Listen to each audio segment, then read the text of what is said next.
I didn't think it was possible, but we just made top 10 on Dueling Book in just one single day with Tenpai Dragon. Tenpai Dragons just got completely obliterated on the recent ban list. Not only did they copy the OCG and put Tenpai Dragon Chandra to 1, but they took it a step further and actually limited Sengen Kaiman as well. Now, I'm pretty sure the rest of the Yu-Gi-Oh community has abandoned Tenpai Dragon as a whole, but generally whenever there's a new ban list that nukes an existing deck to oblivion, I love just trying to pick it up and see, you know, if there's any solution to actually make it viable. Now, for some context, the deck in the OCG is actually still very competitive, even just with one Chandra. They had a lot of tops in the last format, but you know, the difference obviously is night and day with the Sengen Kaiman. So can we actually make this work? The first thing that I realized with Tenpais is we lost a lot of consistency. Losing 2 Chandra and 2 Kaiman, those cards were starters in addition to being extenders. So the idea that immediately jumped to my mind was using the Kashtira Fenrir package. Kashtira Fenrir can search Kashtira Riseheart, and then upon normal summoning Kashtira Riseheart, you can use the effect to banish another copy of Fenrir from your deck to make it level 7.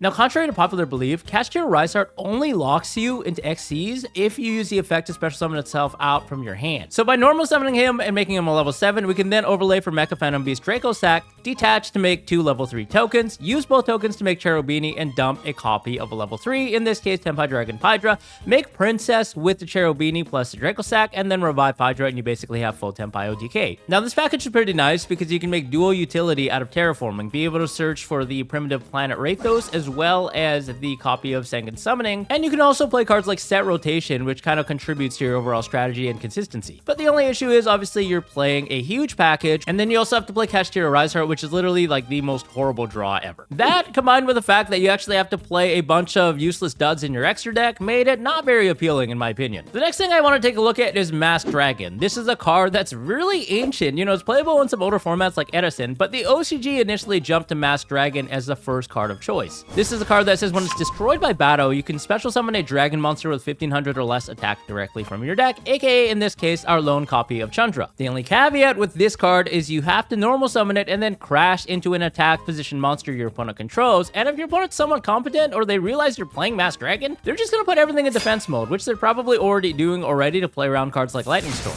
So yeah, after a quick deliberation, Masked Dragon was pretty much chucked out of the window. And then the last idea that I kind of had was making usage of Blaster, Dragon Ruler of Infernos. When this card is banished, you can search your deck for any fire dragon monster, so you can search for either Chandra or Genraku and use the effect to special summon that out. But Blaster is honestly kind of a brick. You don't really want to draw it, and plus Goldsark is only at 1 instead of 2 copies like it is in the OCG, so there's no real point playing 1 brick plus 1 potential extender / starter. But the deck also has another issue, and that's the follow-up. Previously, we had multiple ways to continue playing because we had multiple copies of the cards, but now if you burn through your 1 copy of Sengen Kaiman and Chandra, there's pretty much no recourse. You're not playing on your next turn, more or less. And when cards like Dimensional Barrier are actually in the format, this guarantees that you're not going to OTK your opponent, so there's basically no follow-up or crackback on your consecutive turn. Now, with all of that in mind, it got me thinking, you know, we do potentially have one card that solves all of these problems, and it's already a card that's traditionally been very broken in Tenpai builds, and that's none other than Bystial Magnemite. This card allows you to trigger itself to search your deck for a copy of a dragon, or even your graveyard for a copy of dragon and add it to your hand. Which led me to think, is there any way we can actually abuse Bystial Magnemite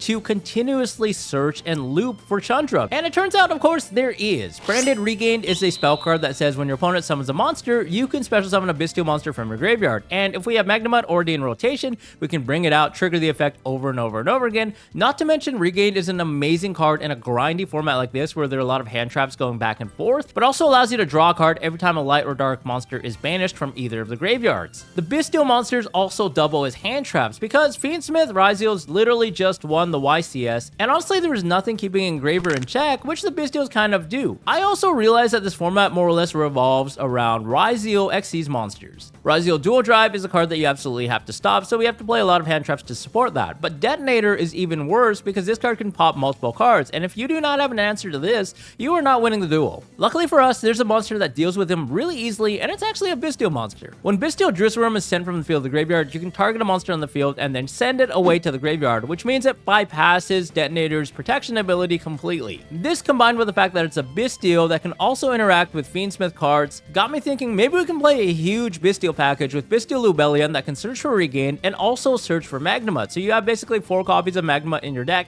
in addition to Hermetic Seal being able to tutor out Magnemite as well. well. So the theory behind this deck was to play a large Bystial engine that acts as a supplementary engine. And even on their own, they're pretty formidable. You can go off into Heraldic Seal, and then that bridges directly into your Tenpais as well. Now, with the rest of the deck, we decided to go very hand trap heavy. Including the Bystials, we have a whopping 24 hand traps, because I realized Dual Drive is the card that's keeping a lot of things in check. You basically have to play cards that interact and prevent your opponent from searching 2 copies of Ryzio cards from their deck, because if you don't, they set up Ryzio Cross and you probably lose. Which means we ideally have to draw multiple hand traps because we have to account for Crossout Designator on top of everything. We decided to take this deck and play it as a mid-range deck that uses the Bystials to climb on top after hand trapping our opponent multiple times. And it has the potential to OTK like Tenpais do, but we're not completely focused on the OTK. Instead, we're actually playing like a hand trap resource deck, and then we're grinding away before we have the chance to potentially OTK with Chandra. And if we don't, we just win off of pure attrition. That's also part of the reason why we're playing a very minimalized Tenpai engine. We don't want to play multiple Genrakus. Honestly, Genraku is a bit of a trap. A lot of players are maxing out on this card because they're realizing that it deals with the consistency issues,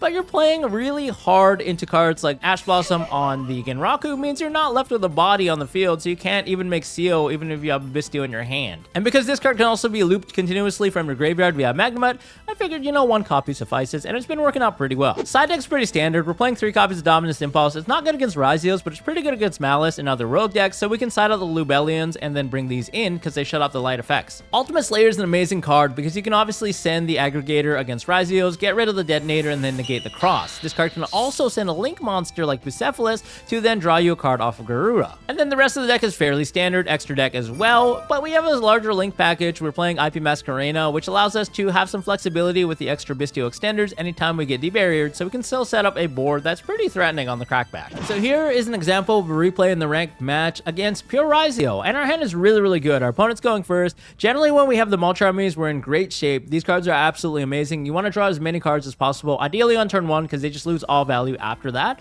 But this hand is really great. We have 3 amazing hand traps, plus the Jerusalem as an answer for Detonator. Now, if our opponent starts out with Ice Ryzio and you have Furloughs, that is amazing, because we're basically guaranteed to draw 2 cards, provided they go into Detonator to get the extra Disrupt, unless, of course, they have Nash Blossom, which in this case they do. But that's all right. They're going to go off into the Sword Ryzio. So here we still have multiple hand traps to deal with the dual drive check, even accounting for Crossout Designator here, because we're going to go ahead and Ash Blossom this. This way, if they Crossout call the Ash Blossom, we can still imperm the dual drive to guarantee they don't get the search, because if they do, we're probably losing this game. Luckily, the Ash Blossom does resolve, so now we have the impermanence for the Detonator, on top of, the Jerusalem being able to interact with that. They're going to go off into the Sword, and then from here, Detonator effect to attach. Now, from here, our opponent just passed their turn. They have hand traps in hand, and a pretty threatening board, but luckily we do have an answer to the Detonator. Now, the best part about this is Jerusalem is pretty clean check to this, as well as Typhon, provided they don't have something like an Effect Veiler. So here we deliberated imperming the Detonator, but the problem with doing that is if we Dora into a Veiler, then our impermanence basically gets no value because we're going to have to use a Jerusalem or a Typhon to trade with the Detonator anyways. Now, if we don't actually get hit by a Veiler on Dora, my thought process was that they would actually pop the Dora, then we can search Genraku.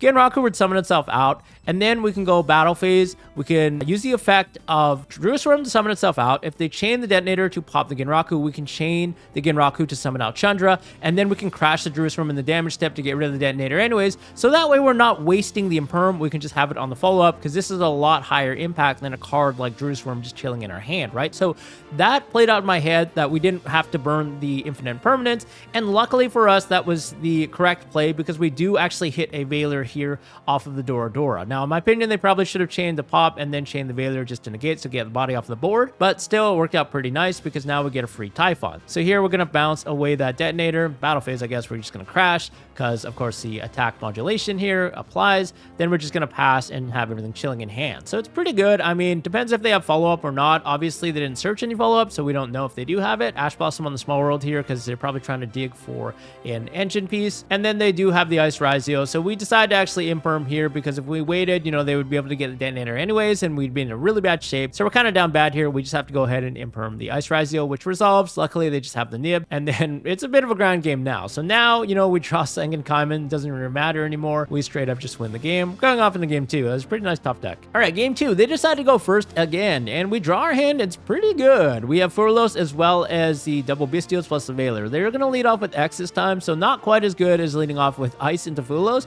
but that's all right. Can't complain. We are going to drop the Furlos here after they resolve their search for an Ice Ice Ryzeal. And then this way, they're just forced to go off into the detonator, and we are able to actually draw a card and have it so they don't end on a cross. So now they're going to attach, and we deliberate using a Bystial here to get rid of the aggregator, because again, that can cause issues with the Genraku. If you summon out like a Pydra and they detach as Chain Link 2, then the aggregator can negate since they're non-turn player. So here we're going to chain the Druid Worm and just get rid of the aggregator directly. And then from here, we are going to get hit by Triple Tactics Talent looking at our hand, which honestly, I'm not sure why they chose the Genraku and not the Magnemite, because now we're just going to be able to get the Genraku off of Magnemite by using Effect Veiler on the detonator still in main phase 1. Now they could chain to get rid of the Druid and then trade, which honestly, if I were in their shoes, I'd probably do that because it's a really bad position for them already, but they decided to let it go. So the Magnemite resolves, and now we are going to swarm the field with a bunch of bodies, because in the end phase, we can search for Genraku and then use the effect still to reveal and special summon during their end phase. You can use the effect to tribute itself off as well. Now, the best part about Genraku is you can obviously go for Pydra to search for Kaiman, but personally, I feel like it's sometimes better to swarm the field. If you go into Green Dragon, summon back the Genraku. On our turn, we have the Genraku again to use the effect to go for Pydra or Chandra. Now, just bear in mind that Genraku does lock us into dragons, which sometimes you don't want to do, especially when we have a board like this where we have extra bodies off the Bystials, and we want to go off into something like IP Masquerena or like an SP Little Knight into Typhon. You don't want to Genraku right away to dig off for Chandra, because that locks you completely. So we're going to bring that back. They tried to use the effective detonator. We have to remind them that it's under Effect Veiler, and this worked out really nice, especially because their hand is completely duds. They're going to try and go for a crash just to trade off with the detonator here in the damage step so they can't use the effect. Now it's not negated. Then from here, we decide to start swinging for some damage. So here we do Genraku just go for the Chandra and try to OTK, knowing that if they barrier us, we're still able to get at least a seal plus like 2 hand traps, which is pretty good. So we're going to go ahead and do that. They are going to have no board now, so they can Fuelos and try to draw and stuff. But at this point, you know, because that was imperm and not barrier, there's just nothing they can do to survive. And yeah, that's just a game. So yeah, this demonstration of Tenpai, I think the deck is still really, really good. I'm going to take this to regionals and see how we do with it next month. But guys, if you have any ideas for this, let us know in the comments below, and let me know if you have a better iteration or an ideas for Tenpai.